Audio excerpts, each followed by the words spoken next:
Here in western France, 300 kilometers south of Paris, each year there is a gathering of the elite of the automobile racing world. The fastest, toughest GT class automobiles. The finest, most skillful drivers. The manufacturers, engineers, and mechanics who make this race the toughest and most respected in the world.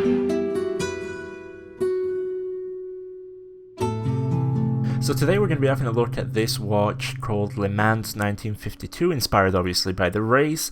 It's by a company called Vintro based in Germany. They've sent me this watch to review, and it comes in a very nice presentation case, as you can see, with what is probably the biggest amount of accessories I've ever seen in a watch that I have reviewed so far. So let's start off with this faux leather card holder where you have the warranty that's good for 2 years. You also have included in this accessories pot a NATO strap, albeit a very cheap NATO strap, as is the bracelet that's included, which is a golden, very blingy bracelet that personally I'm not sure I would wear all that often. However, it does have screw pins, which is something I wasn't expecting on a bracelet like this. So yeah, I mean, they're not the highest quality bracelets or NATO straps, but keep in mind they are included with this kit.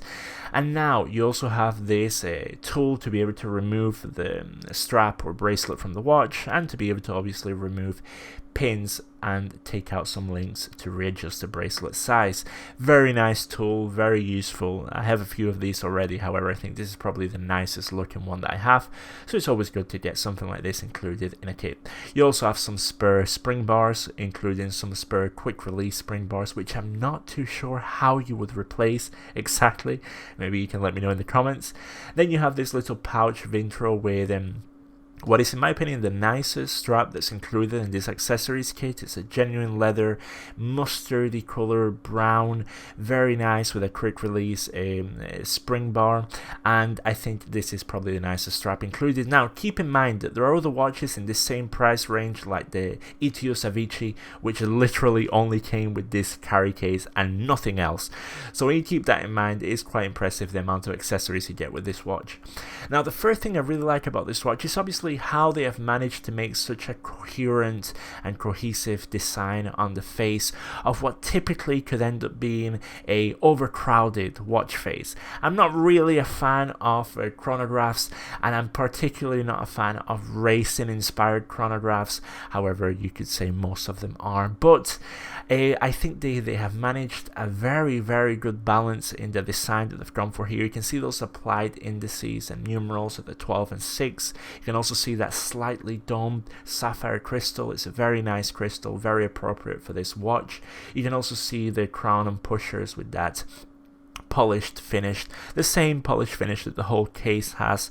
And one of the things that I like the most is how everything on this watch, no matter what angle or how close up you're looking at it, is being highly finished. It definitely makes lifts up to the name of made in Germany, in my opinion.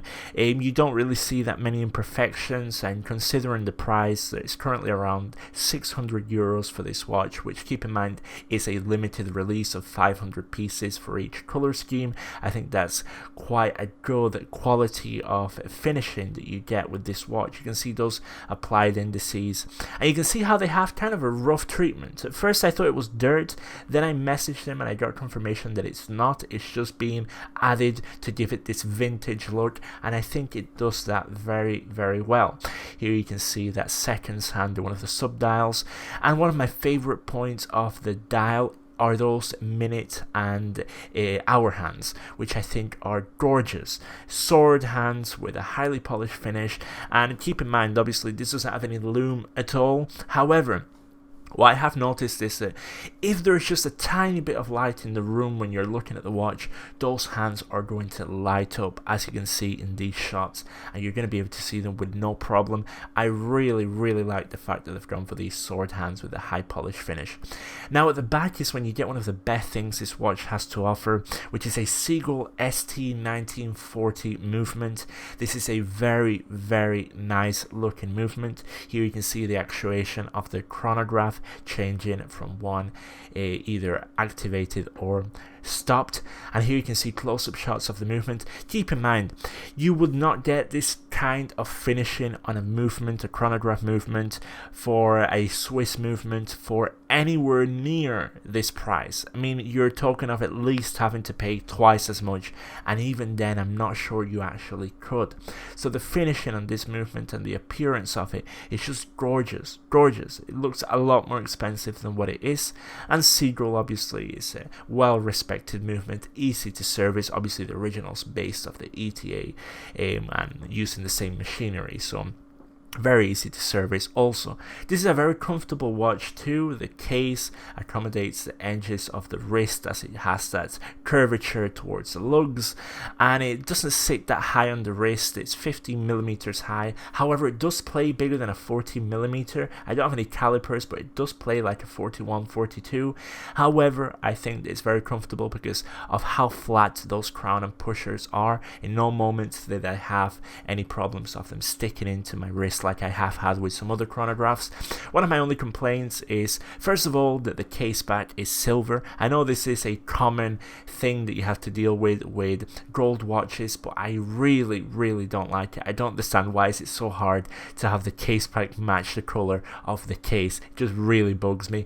And another thing is, this watch is claimed to have 100 meters water resistance. However, it doesn't have a screw down crown, so personally I wouldn't even put this in the shower with me, so just keep that in mind. Now, one of the things that, as I said, I think you have to keep in mind with this watch is it is from a micro brand and it is around 600 euros. So for that price, they are competing with many other micro brands, and even with some established brands like some lower end Longines or Hamilton models or Tissot. And obviously, if you're into brand recognition, then definitely you'd probably end up going for one of those. However, considering what you get for your money here, considering the quality of construction, the quality of the finishing, the appearance, especially in this color scheme with that black dial with the red seconds hand and indices, and then you have those highly polished sword hands. I think that when you couple that with the accessories you get, with the presentation box, and with the movement, such a solid, reliable movement, and a movement with the ST1940 that isn't that easy to find in good watches. I mean, it's not easy to find a good watch that has that movement in. So I think that personally, for me, it is worth the money. I think it's a very well done watch. Definitely one of the nicest chronographs I've reviewed in the past year, and this is a watch that I would have no problem recommending if you like the appearance of it, because as I said, it is very well put together. Anyways guys, I hope you enjoyed this review. Till the next time, peace.